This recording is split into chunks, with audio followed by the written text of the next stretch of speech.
আবার যুবকদেরকে আলাদা করছেন আল্লাহ, শাবাব লা ইয়াক্তাররুকা শাবাবুকা, যুবক যৌবন যেন তোমাকে ধোঁকা না দেয়। কাম্মিন শাব সাবাকাকা ইলাল মাউত, কত যুবককেই তোমরা যৌবন অবস্থায় কবরের কোলে শোয়ায় দিছে। সারা দুনিয়ার নারী পুরুষকে আল্লাহ বুঝাইতে চেষ্টা করছেন, ফাইন্নাকা গায়রা মুখাল্লাদ, তুমি চিরঞ্জীব না, চলে যেতে হবে। আমি শেষ জায়গায় চলে আসছি, শেষ জায়গায় চলে আসছি, কিন্তু এই ছোট্ট জীবনটাকে গয়রা নিয়ে যেতে হবে, কাটায় গেলে চলবে না। এই ছোট্ট জীবনটাকে কি করতে হবে? গয়রা নিয়ে যেতে হবে, গয়রা নিয়ে যেতে হবে।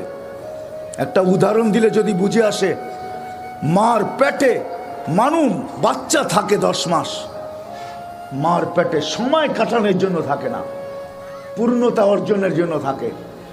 মার পেটের থেকে যদি পূর্ণতা না নিয়ে আসে, সারা দুনিয়া